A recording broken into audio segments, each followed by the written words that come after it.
Olá pessoal, esse aqui é o canal Terra Firma Society, eu sou o professor Luiz Roder. Eu estou recebendo vocês aqui mais uma vez. Vou pedir para vocês deixarem o like, o dislike, se inscrever no canal, indicar para outras pessoas, acionar as notificações aí para receber vídeo. Eu tenho conseguido manter uma média interessante de todo dia ao meio-dia colocar um vídeo novo, né? E quem me segue no Facebook, que é Luiz Roder também, tem a página Terra Firma Society, que é da loja. Eu tenho compartilhado os vídeos mais antigos. Mas todo dia tem um vídeo novo. Hoje eu vou falar... A Mia já começou a dar o show dela de dar os espirros. Daqui a pouco começa o Song of Sam. Eu vou falar sobre a ideia do pecado original. No, no nosso Você Sabia aqui. E aí aqui é uma interpretação minha, tá? Alguns autores fazem interpretações nesse sentido, mas eu geralmente eu converso muito com os meus alunos. Essa é o que acaba dando problema, é um dos que acaba dando problema quando eu converso com os alunos. E às vezes os alunos vão para casa todos animados assim para querer discutir isso com os pais e dá um problemão, né? E aí nesse Você Sabia, e eu vou fazer alguns deles nesse sentido, eu vou discutir algumas coisas em relação... Opa, deixa eu só... Isso. Em relação à Bíblia, tá? Porque a Bíblia tem uma série de histórias super interessantes que algumas religiões acabam tomando estritamente, né? Fazendo a leitura ortodoxa das escrituras, e outras religiões vão fazer uma leitura metafórica, assim como muitas pessoas que vão ver a Bíblia do ponto de vista filosófico, que é o meu caso, porque é um livro muito interessante, tá? Eu não vou entrar nesse mérito se é ou não enviado por Deus, o que é, mas assim, é um livro que a gente tem um acesso a ele, e tem histórias fantásticas lá. E essa aqui é uma história que eu acho maravilhosa, assim, em duas análises que eu faço. E aí eu não vou contar a história, porque todo mundo já sabe. Eu até comentei um pouco disso sobre o vídeo do Paraíso Perdido que eu fiz do John Milton, né? Que é a história de Adão e Eva. Na Gênese, né, os dois primeiros seres criados por Deus e tal. A gente precisa entender que essa Bíblia que a gente tem, essas variações, né, porque a Bíblia tem uma série de variações, mas esses livros que a gente tem, eles foram compilados no Concílio de Nicéia, ou seja, um grupo bem depois de Cristo, né? Se eu não me engano, no século VI, se juntaram e fizeram um conselho religioso de quais livros deveriam entrar na Bíblia e quais não. A Bíblia tinha mais ou menos, antes de existir essa Bíblia Sagrada, né? Ela tinha mais ou menos 3.000 livros soltos. E 2.930 livros desses foram considerados apócrifos. Então o que é um livro apócrifo? É um livro que não é considerado sagrado, ele não é consagrado pela Igreja Católica e posteriormente pela Igreja Evangélica, né? Entender que a Igreja Evangélica ela vai surgir com Martinho Lutero lá, com uma dissidência no começo do século XVI, né? Até fez 500 anos no ano passado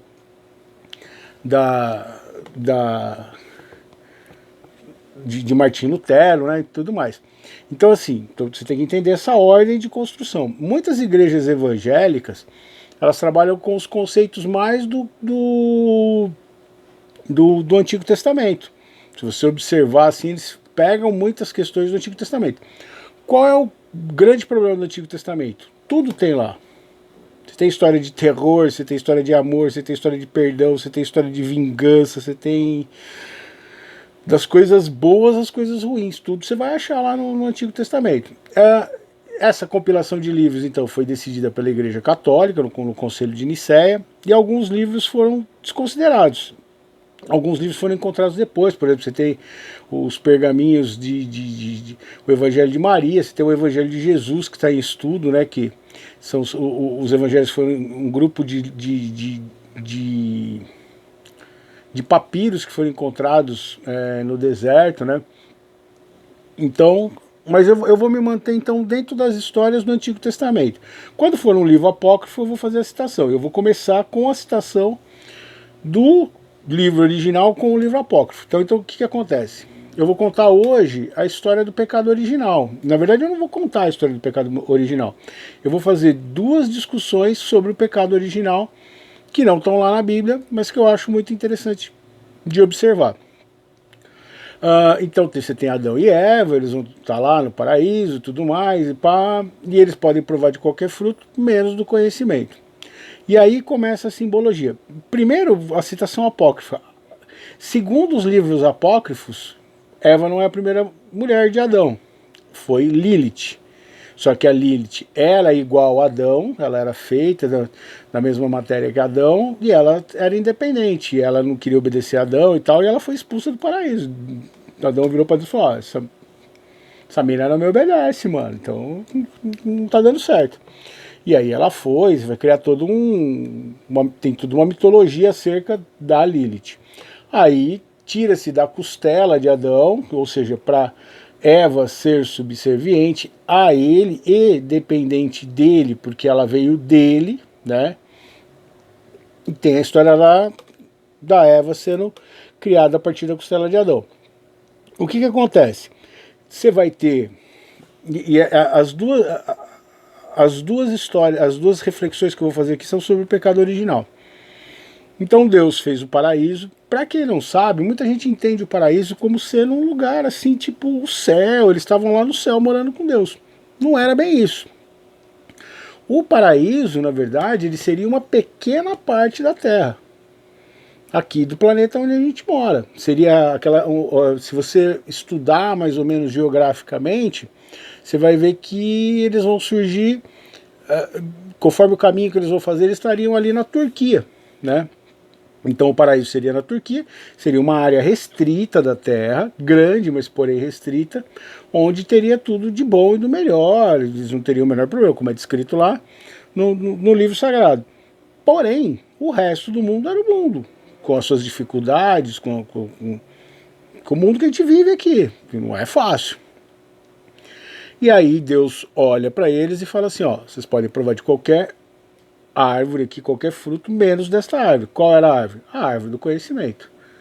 Posteriormente, com uma história grega que eu vou contar aqui para vocês, associou-se a uma fruta vermelha que passou a ser a maçã. Tá? Mas em nenhum momento fala que é maçã, não fala que fruto que é, somente fala que é do fruto do conhecimento. Qual é a simbologia disso? Enquanto você for ignorante, enquanto você não souber como as coisas são, você vai ser feliz. Então foi isso que Deus falou para Adão e Eva, ó, vocês vão estar no paraíso enquanto vocês provarem das delícias, mas não souberem a verdade sobre as coisas, não tiverem o conhecimento.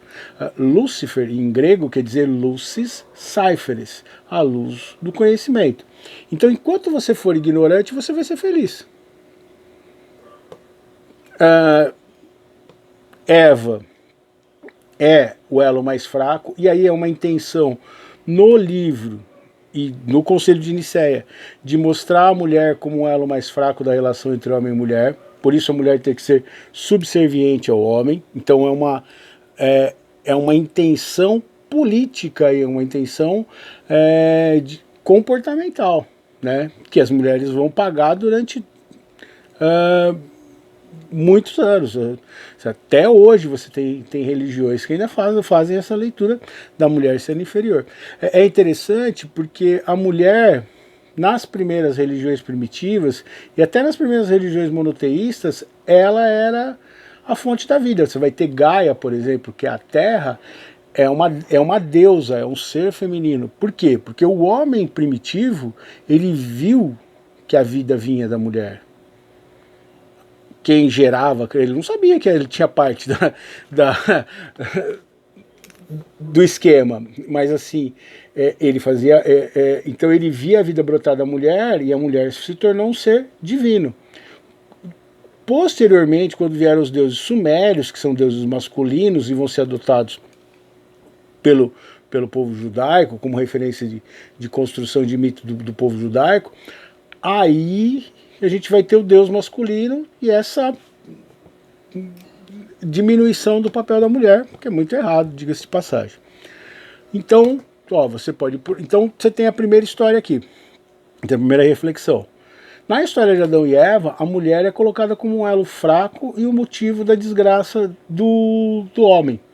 Então Adão vê que Eva cometeu o pecado, né, que provou do conhecimento, e ele vai lá, e aí eu acho que então, e aí Deus vai expulsar os dois, ele vai provar junto com ela e tudo mais, e Deus, que interessante, depois que, porque você vai entender aqui uma diferença entre o Deus do Antigo Testamento e o Deus do Novo Testamento, por isso a importância de Jesus na Bíblia. Por que a gente marca o tempo antes e depois de Jesus? Porque a principal coisa que Jesus fez foi mudar o caráter de Deus na Bíblia. Porque antes de Jesus, Deus é um ser que ele não é muito paciente com os homens.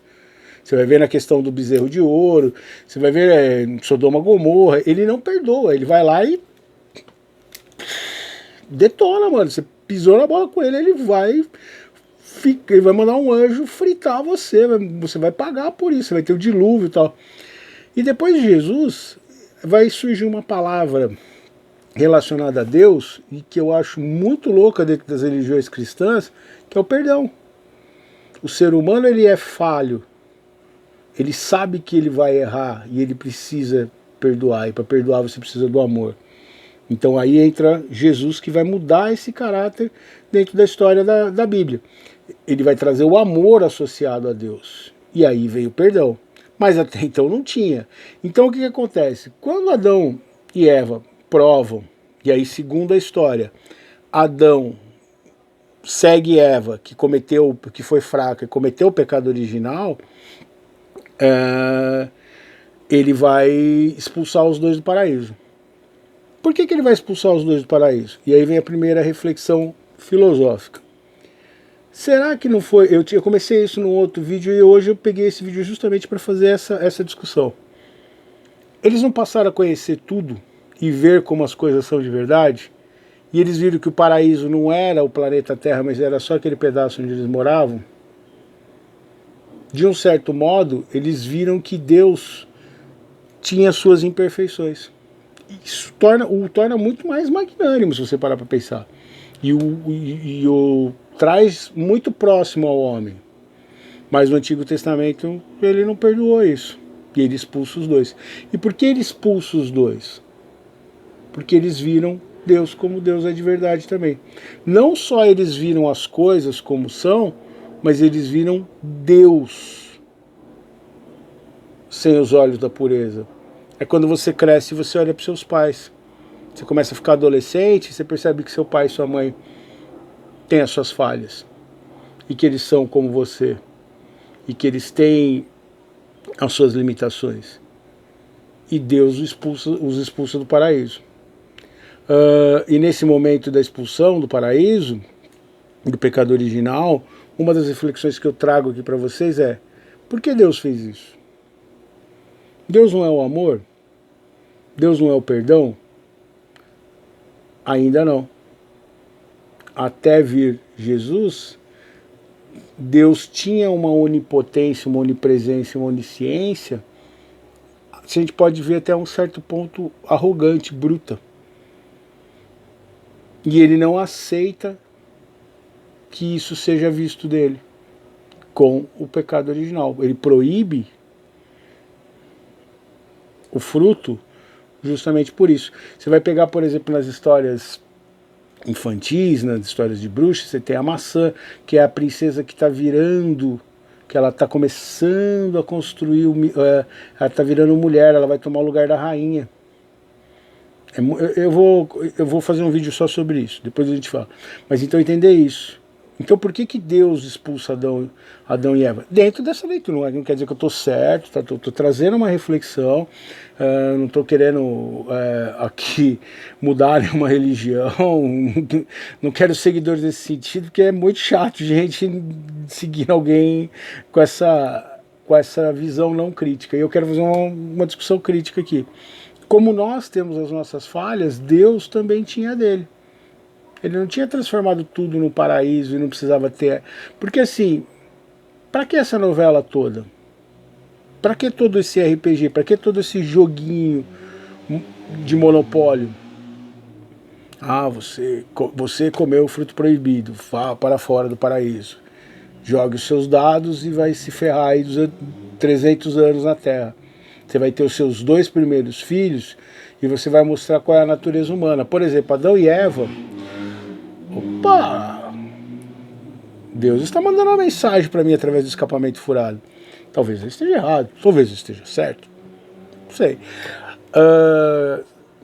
Uma coisa triste, por exemplo, da história de Adão e Eva, quando você parar para analisar, é outro ponto da natureza humana.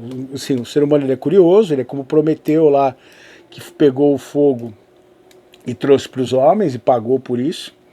Né? Você vê a correlação. Na verdade, muitos dos contos judaicos, das histórias judaicas, elas não têm uma influência da mitologia grega. Tá? É bom ficar atento a isso na hora de estudar mais profundamente a Bíblia.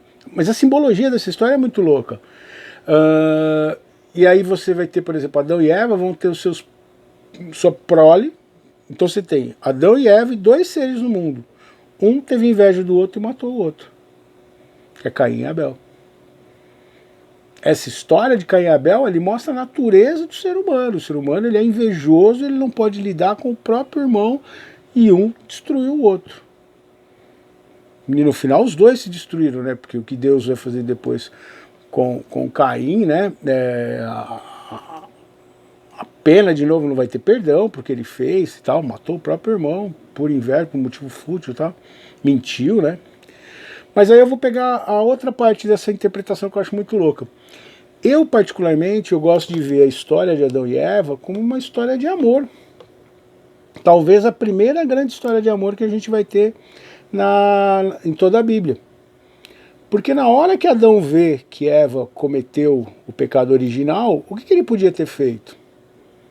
Ele podia falar, ó, mina, falou aí, você vacilou, você perdeu a mordomia aqui do paraíso e você vai se virar com essa parada aí, porque eu não quero saber não. Mas entre Deus, o paraíso, Adão escolhe morder o fruto e ir junto para a desgraça com a Eva. O amor dele por Eva foi muito mais forte do que o amor até por Deus. O amor pelo seu semelhante, pela sua esposa, pela sua companheira. E ele comete o pecado original junto. E os 2 vão pagar tudo isso, e a gente vai falar deles até hoje. Simbolicamente eu vejo os 2 comendo frutos juntos, tá? É a natureza humana ir atrás do conhecimento, ir atrás do desconhecido, questionar tudo. Inclusive Deus. E Deus é tão grande que ele, talvez hoje ele já permite isso. Coisa que no Antigo Testamento ele não deixava, não. Tá? Eu vou ler um poema que eu fiz pensando justamente nessa discussão, né? Na verdade eu fiz o poema, eu já discuto esse assunto há muito tempo, que ele chama Pecado Original. A ideia central do tão debatido pecado original foi a fúria da descoberta em relação à queda das paredes ilusórias, a cercar inutilmente a curiosa mente humana, na compreensão infantil de que a felicidade não se mistura com a dor, a qual nem o todo-poderoso Criador de tudo pôde escapar. Foi uma lição para Deus também. Por mais que você tente, por melhor que sejam as suas intenções, você não pode prender algo, eu falo, as paredes ilusórias da mente. Você está aqui, agora, nesse momento, comigo, indo atrás da luz do conhecimento. E quanto mais a gente descobre coisas, mais a gente percebe como as coisas são complexas. e como é difícil viver nessa complexidade. A gente sempre vai... Por que a gente tem essa visão saudosista? Ah, lembra quando antigamente... Porque antigamente eu sabia menos. Então as coisas doíam menos. A complexidade do entendimento das coisas era muito mais simples. E depois que esse processo começa, não tem volta. Grande abraço, deixa o seu like, seu dislike, aciona o sininho, passa o vídeo para frente. Espero que eu tenha me feito entender aqui, sem querer mudar o dogma de ninguém. Tchau, tchau.